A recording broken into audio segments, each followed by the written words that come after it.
स्वागत है आप सभी का देव MTR में। आज मैं आपको होंडा की न्यूली अपडेटेड E20 OBD2 के साथ यूनिकॉर्न 160 सिंगल चैनल ABS का फुल डिटेल राइड रिव्यू देने वाला हूं। इंजन की रिफाइनमेंट कैसी है, सस्पेंशन का कंफर्ट कैसा है, ब्रेकिंग की सेफ्टी आपको कितनी मिल जाती है, पावर परफॉर्मेंस कैसी है, माइलेज कितना दे सकती है। सबसे पहले प्राइस की बात करूं तो इसकी जो ऑन रोड कीमत आती है वो है 1,35,000 के आसपास। सबसे पहले हम इस बाइक का एक छोटा सा वॉक अराउंड करते हैं, उसके बाद हम इस बाइक को लेकर चलेंगे टेस्टिंग के लिए राइड पर। सबसे पहले फ्रंट में आते हैं तो यहाँ पर सिर्फ आपको हेलोजन वाली हेडलाइट आपको मिलती है, हेलोजन वाले टर्न सिग्नल आपको मिल जाते हैं, थोड़ा सा क्रोम का ट्रीटमेंट आपको मिल जाता है। ये चीज़ मुझे अच्छी लगी क्योंकि ये जो विंडशील्ड आप देख रहे हैं ये प्रॉपर तरीके से इसको अच्छी तरीके से फिट एंड फिनिश के साथ इसको लगाया गया है। और लुक के हिसाब से अगर आप इसको देखोगे तो पूरी की पूरी एक फैमिलियर टाइप की ये बाइक आप देख रहे हैं। फ्रंट में आपको टेलीस्कोपिक फॉर्क मिल जाते हैं, 240 mm की यहाँ पर आपको छोटी वाली डिस्क मिलती है, ABS भी आपको मिल जाता है, MRF के टायर हैं, आगे का साइज है 80/118 का। और पीछे में अगर मैं आपको लेकर चलता हूँ तो यहाँ पर सिर्फ आपको पीछे में आपको 100/90/18 का ट्यूबलेस टायर मिलता है। हालांकि ये जो 100 mm चौड़ा टायर है ये आपको SP 125 में भी मिल जाएगा। पीछे की जो टेल लाइट है वो सिर्फ आपको हेलोजन में मिलती है। सिंगल पीस ग्रैब हैंडल आपको मिल जाता है।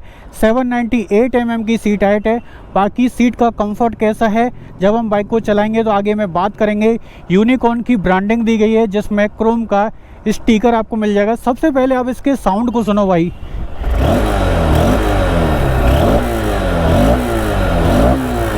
ये इंजन का साउंड सुनो। देखो मानो या ना मानो लेकिन इंजन में रिफाइनमेंट तो है। अच्छी बात यह है कि यहाँ पर आपको किक स्टार्ट का लीवर भी मिल जाता है। 187 mm की हाई ग्राउंड क्लियरेंस आपको मिल जाती है।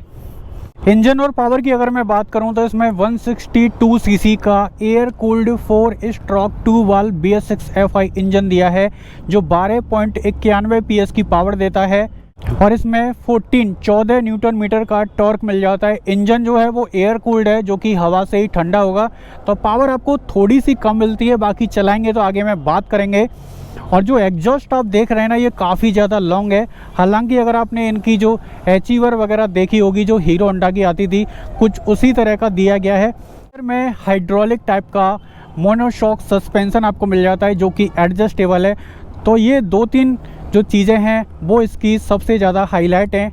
यूनिकॉर्न 160 है ना, ये 160 cc में बहुत ही ज़्यादा सेल होती है। हालांकि इसमें फीचर वगैरह आपको थोड़े से कम मिलते हैं लेकिन लोग इसको सबसे ज़्यादा पसंद करते हैं। बहुत ज़्यादा फ्यूचरिस्टिक इसकी डिज़ाइन नहीं है, बहुत ही बेसिक सी डिज़ाइन है। डेली कम्यूट करते हैं तो उनके लिए ये जो बाइक है वो परफेक्ट रहती है। और माइलेज भी काफ़ी ठीक ठाक आपको मिल जाता है, 45 से 50 के बीच में। 5 स्पीड गियर बॉक्स मिलता है। कितना स्मूथ है चलाएंगे तो आगे में बात करेंगे। मीटर की अगर मैं बात करूँ तो यहाँ पर आपको फुल एनालॉग वाला ही मीटर मिलता है जिसमें स्पीडोमीटर एनालॉग में है, एज भी एनालॉग में दिया है। यहाँ पर गियर न्यूट्रल इंडिकेटर है, टर्न इंडिकेटर, हेडलाइट और जो RPM मीटर है वो भी आपको वही मिलता है जो एनालॉग में दिया गया है। अब ये चीज़ मुझे बिल्कुल भी अच्छी नहीं लगी। यहाँ पर ऐसा लग रहा है कि 1990 के दशक में जो बाइक आती थी उनमें यहाँ पर ट्रिप को जीरो करने का जो सिस्टम है वो यहाँ पर इस तरह का बटन दिया गया है, पुराने मॉडल वाला। चलिए अब इसको थोड़ा सा भगा कर देखते हैं। इनिशियल तो भाई इसका काफ़ी अच्छा है लेकिन बहुत ज़्यादा पावर मैं नहीं कहूँगा। 12.91 PS की पावर है और जो कि इसके सीसी के हिसाब से थोड़ी सी कम है। अगर इसमें 15 या 16 PS की पावर होती तो काफ़ी अच्छा रहता। मिड व्हील्स की काफ़ी अच्छी है और जहाँ तक मुझे लगता है कि 118 की टॉप स्पीड तो आपको निकाल कर दे ही देगी। पहले राइड कंफर्ट और हैंडलिंग की बात कर लेते हैं। तो बाइक की जो हैंडल बार आप देख रहे हैं ये सभी टोटल बाइक से डिफरेंट है, थोड़ी सी मुड़ी हुई है। मतलब कि एक क्रूजर बाइक की जो हैंडल बार होती है ना वो थोड़ी सी मुड़ी होती है, काफ़ी ज़्यादा ऊंची होती है, तो कुछ उसी तरह की ये हैंडल बार है। दूसरा क्या है कि बाइक को चलाते समय मेरे जो दोनों हाथ हैं वो एकदम स्ट्रेट नहीं है, हल्के से मुड़े हुए हैं। ठीक है, तो मतलब रिलैक्स पोजीशन आपको मिल जाती है। बाइक से 50 किलोमीटर 100 किलोमीटर का डेली आना जाना है सिटी में अगर आप चलाते हैं तो मेरे हिसाब से ये डेली कम्यूट करने के लिए काफ़ी परफेक्ट सौदा है। खास सीट के कंफर्ट की बात करूं तो सीट काफ़ी लंबी चौड़ी आपको मिल जाती है। सीट के अंदर की जो फॉर्म है वो भी काफ़ी मुलायम है। 13 लीटर का मेटल बॉडी का टैंक है, तो बिल्ड क्वालिटी काफ़ी अच्छी आपको मिल जाती है, चाहे वो प्लास्टिक की हो चाहे फिर वो मेटल की हो। E20 का स्टिकर है। अब ये बाइक E20 फ्यूल को भी सपोर्ट करती है। गियर बॉक्स की अगर मैं बात करूं तो इसमें 5 गियर आपको मिलते हैं, 5 स्पीड गियर बॉक्स आपको मिलता है। तो जैसे ही मैं गियर को डाल रहा हूं निकाल रहा हूं तो प्रॉपर एक बार में गियर डलता है, एक बार में निकल जाता है। थोड़ा सा वाइब्रेशन टेस्ट करके देखते हैं। अभी ये 5000 RPM तक जा चुकी है, 6000 RPM,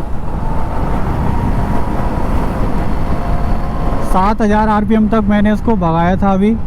और जैसे ही 7000 RPM से ऊपर जाती है तो वही वाइब्रेशन आपको फील होता है, हल्का हल्का, बहुत ज़्यादा नहीं है।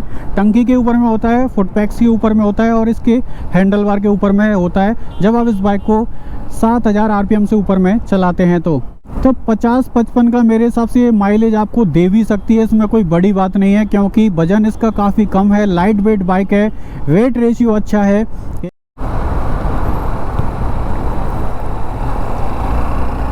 अब थोड़ा सा इसकी आगे वाली ब्रेक को अप्लाई करके देखते हैं कैसा रिजल्ट हमें ये देती है ब्रेकिंग के मामले में। ये मैंने आगे वाली ब्रेक को लगा दिया भाई, गजब। तो भाई जैसे ही मैंने आगे वाली ब्रेक को दबाया 40 से 50 की स्पीड में, तो जो व्हील है वो एकदम से स्किड नहीं हुआ। तो कहीं ना कहीं आपको सेफ्टी अच्छी खासी मिल जाती है। लेकिन एक चीज़ मैं आपको कहना चाहता हूँ कि अगर आप इस बाइक से 90, 100, 110 की स्पीड में अगली ब्रेक को दबाते हैं या फिर दोनों ब्रेक को एक साथ दबाते हैं तो वहाँ पर जो सेफ्टी है वो आपको बहुत ज़्यादा नहीं मिलेगी। तुरंत बाइक स्किड हो जाएगी, फिसल जाएगी और एक्सीडेंट हो जाएगा। अब हम इसकी दोनों ब्रेक को एक साथ अप्लाई करके देखते हैं लगभग 50 से 60 की स्पीड में, फिर देखते हैं कैसा रिजल्ट हमें मिलता है। तो ओवरऑल कहा जाए तो ठीक है, मतलब पीछे में 130 mm की नॉर्मल ड्रम ब्रेक आपको मिलती है। तो ड्रम ब्रेक तो आप जानते हैं कि उतनी ज़्यादा रिस्पॉन्सिव नहीं रहती है, खास करके सेफ्टी के मामले में। तो अगर आप 60-70 की स्पीड तक अगर आप बाइक में ब्रेकिंग कर रहे हैं तो बाइक आपकी सेफ़ रहेगी। सस्पेंशन कंफर्ट की अगर मैं बात करूं तो भाई सस्पेंशन मुझे इसके काफ़ी ज़्यादा सॉफ्ट लग रहे हैं।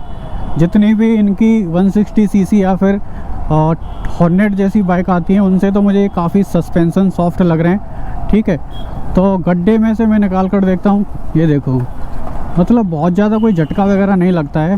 फ्रंट वाला जो सस्पेंशन है टेलीस्कोपिक फॉर्क दिया गया है और काफ़ी कंफर्टेबल है। पीछे में मोनोशॉक सस्पेंशन है, तो मतलब सस्पेंशन की तरफ से मेरे को बहुत ज़्यादा कोई स्टिफनेस वगैरह या फिर हार्डनेस बिल्कुल भी फील नहीं हो रही है।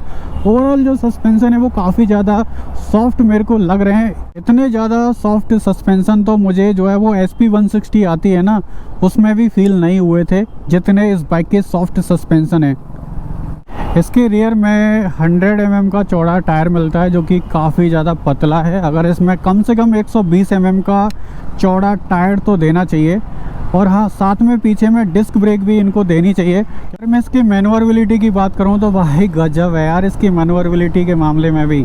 बहुत देखो, मतलब बहुत जल्दी पिकअप नहीं उठाती है, समझे, चाहे चौथे गियर में हो या फिर 5वें गियर में हो, मतलब बहुत ज़्यादा पिकअप नहीं लेती है, बहुत जल्दी नहीं लेती है।